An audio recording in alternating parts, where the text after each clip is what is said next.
Welcome back to Celebrity Radio. It's Alex Belfield talking to the biggest stars in the world and in Las Vegas, and we've got one for you today. Frankie Moreno's just come off stage here at Planet Hollywood. How are you? I'm great. How you doing? I'm delicious, but not as good as you. I mean, I look at you in those trousers and those jackets, and it's amazing, isn't it? You are a piece of work. Oh, my goodness. I don't know. I mean, yeah. What's it like being you? I mean, to be blessed with the ability to play the piano is one thing. To be blessed with an ability to sing is another. Add that together with the guitar. In other words, you're a smart ass. That's what I'm trying to say. You know, I'm just trying to make a living, man. That's all. I don't know. I mean, I don't know, like the whole piano and singing thing. I know a little bit of piano. I know a little bit of singing.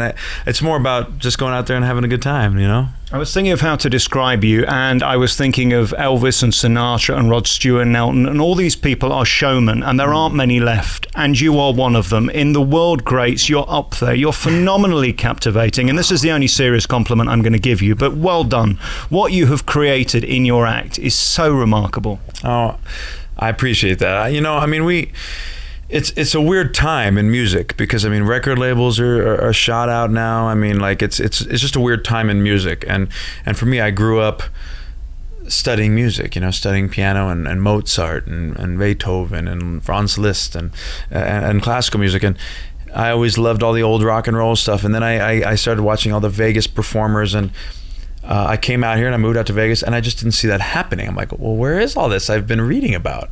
Where is all this, you know? And there's these huge production shows, and they're phenomenal. I love them. I truly do. They're phenomenal. But so many of the shows that they put on in Las Vegas are like movies, and they're great movies. They're phenomenal home run movies. But how many times can you go? You can't go over and over. You can't go nightly, right? And I think that's a thing we lost in Las Vegas. It's like an old Frank Sinatra show or an Elvis Presley show. They did a lot of the same songs. You know, like Frank Sinatra would do his song with his orchestra. Elvis would do his song with his band. And then in between, there's no script. It's just whatever. You know what I mean? And that's kind of what we wanted to capture. We wanted to capture that old feeling. I think what you're trying to say is, last night I went to Bellagio to see O by Cirque du Soleil, which is probably the most beautiful show on earth. Fantastic. It's enormous and spectacular. But equally, the antithesis of that is seeing one man stand on stage with a microphone and a spotlight and capture an audience in a very different way, but equally as magnetic. And that's what you do, which is such a skill. Oh, thank you. I mean, well, you know, there's so many shows I could say. Oh, La Rev. I mean, I love the Blue Man Group. There's so many of these shows that are just phenomenal shows, and everything has its place. I don't feel like we're competing with any show. You know, I don't feel like they're competing with us or we're competing with them. Everything has its place. When a tourist comes to Las Vegas, and Las Vegas is built on tourism, you want to see different things. But there was a hole with the whole kind of act of Frank Sinatra, Bobby Darin, Elvis Presley, and by no means are we trying to copy that. I mean, as you've seen in the show, I'm not trying to. It's not an impersonation show or a tribute show, or we're not doing a throwback. And we get the words thrown around a lot: old school and vintage and throwback and retro. I mean, half the music you heard in that show I wrote a couple months ago. You can't get more new than that. That's new. It's brand new, but it's that feeling of you know, a guy in a spotlight with a microphone, and God, I wish there was more of that. However, that would put me out of a job, you know. So I'm glad I've not been so impressed by another man stood on a stage since I saw Danny Gans probably 10 or 15 years ago, and he was another man who was just blessed with this gift and could stand there and was infinitely entertaining. And I think what they mean when they say the words you just did, it is so rare now to see anybody who can actually sing live. I mean, even in this town, I've heard 90% click track shows, and it is depressing. What is it about this town now that can't find another Frankie or another Danny or a one-man show? Well, I mean, I don't know if it's so much this town. I mean, the playing with tracks now has become the standard in the business. So almost if you don't play with tracks, people come and they don't know when there's tracks. If you're in the business and you're watching the business like you are, and you see, you know when there's things happen. And even on a couple of our songs, we do use supplements. Like I'll add a baritone saxophone. I'm sure you heard a couple times. We're like, where's that baritone saxophone coming from? Or a tambourine, just because it makes it bright. And I don't want to hire someone to come in and play a tambourine. But there's a difference in using supplement tracks and then just basically standing up there and performing to a miming. That's what you're trying to say. Yeah, but I mean, it's, you know, that's just what it is now, because I mean, that's what the music industry is. There's not a lot of stuff you can turn on pop radio now and hear actual instruments. There's no real drum kits and bass guitars and acoustic guitars. That doesn't exist. Let's talk about your band, because as a deeply ugly man, I'd never get a part in your orchestra, would I? Because, I mean, they're all trying to be delicious and all of that. Why don't you put a token ugly one in just to make me feel better? Well, you could deny, by the way, I am ugly, but anyway, carry on. I think you're extraordinary. When we were putting together this new show, I changed the band a lot because I got a lot of young guys in the band. And why? There's fire. They're not jaded. They're not jaded by the industry. The industry has changed a lot in the last 10 years. A lot. I mean, in all aspects of the music industry, it's changed a lot. And people who have been in the business get jaded, like, oh, you know, well, what happened? I can't make a living. I can't make a record. And these young guys, they're playing music because they want to play music. You know what I mean? It has nothing. Music was never invented to make money. Never. You know, originally music was for, you know, praying to the gods at the time, and then to God, and then kings would buy it from, you know, Mozart era and all that, and then comes Beethoven, and Beethoven says, no, I'm going to play for the public and have them at my house. And then Chopin comes and he says, hey, let's do it, and I'll do it in a parlor for free, and people can come and watch there. And then it just goes on to ragtime and to blues and to jazz, and it was never intended for money until Thomas Edison invented the record machine to record, and next thing you know, they're labeling music, and you have to sell it. That's when it started becoming like this money industry. And you know, as a child growing up, you know, kids go, I want to be a fireman, I want to be a superhero, I want to be a baseball player. I wanted to be a rock star. I mean, I always wanted it. And not because I wanted to be famous. I mean, that's actually the downside of the job, really. It's, you know, going out and having to constantly be on, make sure you're wearing something that, like, if someone comes up and wants to take a picture, yeah, that's a pain in the ass. You know, I mean, I do it because I just love music, and I happen to be good at it, and I work really hard to get better at it. But it was never about money or fame and that's what this new band is like. I handpicked certain people that were all on that page right now. You know, I'm older than them a little bit, just a little bit, but they're all on that level where they're still. This is the most exciting thing in their life, and you can watch it up there. And they're all phenomenal players, and we don't need any sort of supplements. A couple songs I'll throw some stuff in just because I like the way it sounds. And these days with Vegas shows with the lights, you got to have clicks on certain songs too if you're doing a crazy light show.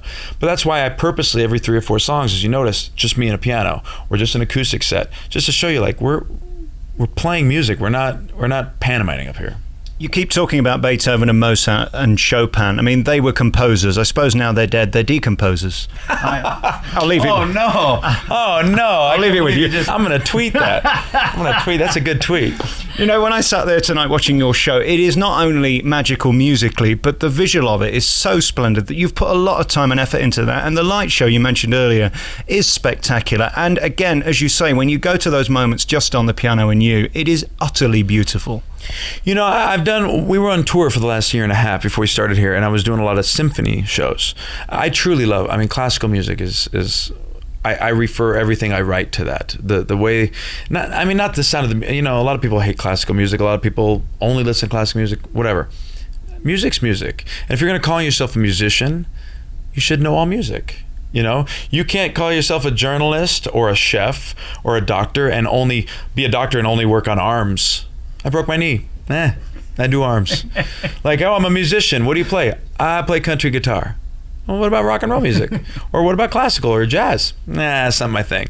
Well, then you're a country guitar player, not a musician. The only thing I'd say is you can't compare your talent against most. I mean, you are exceptional, and some people don't have your gift to be able to do 37 different things. Well, you know, I'll be totally honest with you. I feel like I really don't know anything. I'm constantly practicing. I am constantly learning. I mean, that's why I go back to, I mean, on stage I wear, I just took it off, but I wear the skeleton key, the door thing for Mozart's apartment in Vienna.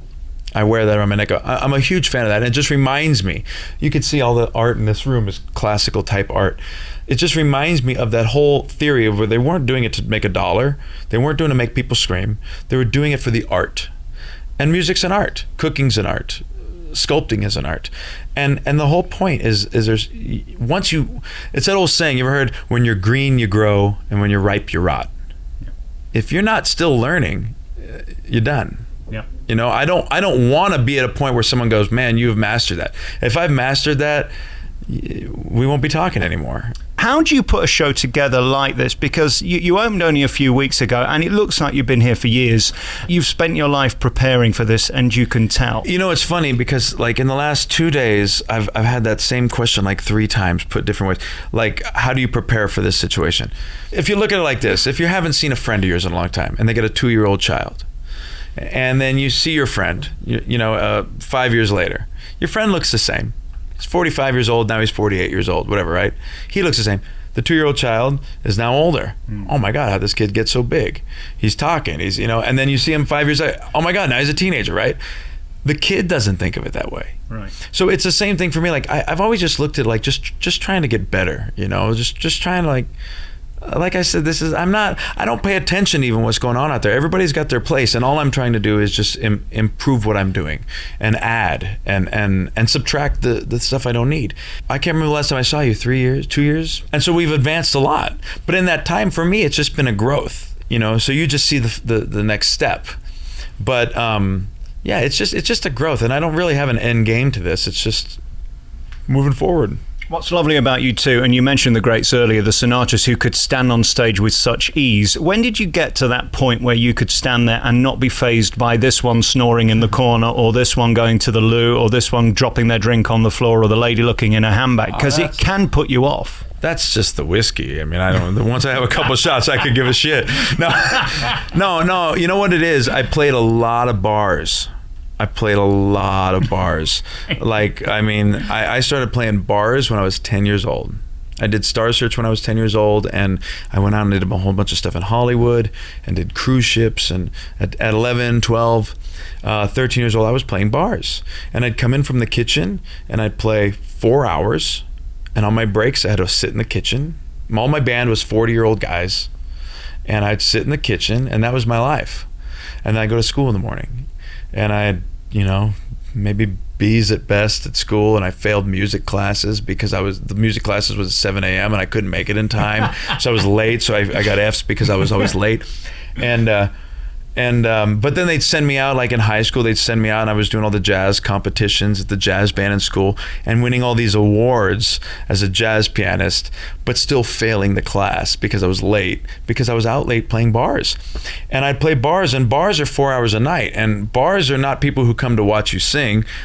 You're playing, and this guy walks in, and he's from here, and that guy walks in from there, and they're all drunk, and they look at you, and you better entertain them to make them even look twice. And I just learned really like, look at me, look at me, look at me, look at me, And when I came to Vegas, it was the same thing. Because the old Vegas that I thought Vegas was not anymore. Right. And bars out here, what used to be called lounges, which used to hold Bobby Darin and Louis Prima and Wayne Newton and Kenny Rogers, that were the bars, the lounges. Right. I don't know what's going on in the bars anymore out here. I mean, the bars now is just people drinking in a karaoke machine, So now what's moved in the lounges are somehow in the showrooms, and it's very strange. And for me, just being a sentimental, nostalgic kind of person, I don't play Frank Sinatra music necessarily at all. I know one song. I love Frank Sinatra though. I love that style, and I love what he did. I certainly don't want to put on a fedora and dress like that, because that's what was happening in 1965. That's not happening in 2016, or 17 or 18, whenever you may be listening to this. But the Elvising, wearing capes on stage with rhinestones. At that time, maybe that was cool. Now, you walk out on stage with a cape on. So people try to hold on to this old Las Vegas, in quotes, this old Las Vegas, by mimicking what it was, and that was the time. All that we need to hold on to is that magic of what it was, and actually having artists play. And the only way that's going to happen is now we got this thing called four-walling, where you pay to play music out here. Have you heard of this? It's people pay and they rent a room. What is this? This is insanity. This is what created where everyone stopped coming out here to work. Nobody wants to come out and pay to play music. I mean, the musicians don't have money. Just very finally on you, do you realize how incredible you are as we watch you on that piano? I know this is a rather stupid conversation, but seriously, do you see yourself from a million miles, or do you still think you're a novice trying to learn and be good? That is a tough question, because I clearly do this every night of my life, and I clearly see the response. And I love the response, and I know they think that I'm good, but in my head, I'm not anywhere near. Here's a good example. I've made a couple records now with a violinist named Joshua Bell, a classical violinist, phenomenal. And we worked together, and we sat down. And classical is not my forte. It's my favorite, but it's not my forte. Boogie woogie piano and rock and roll is what I'm great at, in my own thoughts. Classical music is very difficult to master. It's hard. It's a lot of stuff, and especially going back, the further back you go, the harder it is. We simplified it as we went out of laziness, So I was working with Josh, and we were making a Christmas record, and there was this part I wanted to play, and it was a thing called counterpoint, where there's two melodies going on. So both hands, aside from being simultaneously playing different things, are also playing lead parts and skipping over each other. And it was very hard for me to play this. And I wrote the part, but I had it in my head, but my hands could barely do it. And as soon as I'm sitting there and I have the nervousness of a guy like Joshua Bell standing there watching me do it, and I got the nervousness and I'm focusing on my hands, as soon as I start looking at my left hand, looking at my right hand, the whole thing becomes this, I have to literally space out and just let it happen. And we're playing, and I'm like, this is really hard, Josh, I can't do this. And he said something to me that I'll never forget. He goes, Bach used to play with his two hands and his feet. Bach used to do that all the time. And I'm sitting there going F you. But at the same time, I'm going, he has a point. It can be done. But you have to be careful with that, because I'd hate you to be the guy that's always disappointed and fighting to be better and better, when in fact you have an amazing show and an amazing ability. And I know a lot of people like that who are constantly fighting for the next. I'm absolutely not that. I am not a perfectionist. In fact, there's nothing. I saw a juggler one time drop a bowling pin, and he said, nothing's more boring than perfection. and I live by that. I mean, perfection is stale. If you're watching two people jump off a diving board at a pool, off a high dive, and one guy's an Olympic swimmer, and he's flipping and doing swan dives and jumping into the pool, and then the next guy comes up and he jumps off and he sucks, and every time he just grazes the side of the pool and almost knocks his head and almost kills himself. Which guy are you going to keep watching? This is my theory, you see, in the bedroom. If I'm not so good today, then tomorrow I might be better, and they have something to look forward to. You just got to find the right person who understands that they don't need perfection. That's right. And ladies who have very low standards. Anyway, listen, Frankie Moreno, it's so nice to see you. Congratulations on this show. You are certainly our showman of the year. There is nobody who even comes close to you in this town. Congratulations. Modesty aside, this show is incredible. Best new show, best showman, and keep at it, because people need to see that there are still people coming through like you. You have the gift of Elton's fingers, and you have the voice of Elvis. It's incredible what you do, and the rock and roll. There are so few people in the world doing what you do. Congratulations. I really do appreciate that. I mean, I'm literally I'm just trying to learn and just trying. I really want, like, as I say in the show all the time, I make a joke about it on the stage, but I'm serious. Like, it's not about a crowd coming in and watching me showcase my talent. We all have something we're good at. When I cut my finger in the kitchen, there better be someone who's good at fixing that. And that's my hero of the day. But 800 people don't want to watch them fix your finger, do they? No, but 800 people will cut their finger and need that guy. Yes. So like, we all have our specialties, and for me, mine is, after everybody cut their finger and did their stuff, come here and just just relax. But it's really just like, I look at it like a party, and it's a potluck, and everybody needs to bring their stuff. You got to bring your scream, she got to bring her scream, he's got to bring his applaud. I'll bring the music. Yeah. That's all it is. I don't want to be showcased for all the fun piano tricks I'm doing. I'm bringing the ambrosia. I get it's a gimmick, all that stuff, but ultimately you can't do it unless you have the ability to pull it off. Well, that's all I'm saying. You got to have a foundation. You got to have a foundation. And I certainly have studied music, and music's my passion. It's my life. I'm a fan. I'm more of a fan of music than anyone in that crowd is. Watching me being a fan, I live and breathe music. I love it. It's disgusting. It's I could care less about anything else. It's politics and all that stuff. I don't want to talk about this because I just want to talk about music. It gets so passionate, and it's fun to have people come and just watch me show my passion rather than my actual performance. The performance could be hit or miss. Sometimes it's great, sometimes it's okay. It's the passion, and right. If you're watching someone paint your wall and they love it, oh my God, they are just painting your wall. They're painting the shit out of your wall. You're going to sit there and go like, this is fun to watch. But if someone hates their job, who wants to watch that? We're not comparing your show to paint drying, are we? Come on, we can do better than that. I guess everybody's got their cup of tea. Frankie Moreno, really lovely to see you again. This show is phenomenal. You're an amazing talent, a world-class performer, and Mr. Entertainment. Nothing like it this year. Best show, best showman. Thank you so much. Just more loose trousers. I think that's the only thing that we can improve on. We don't need so much of that pulsating. I'm trying to sell tickets.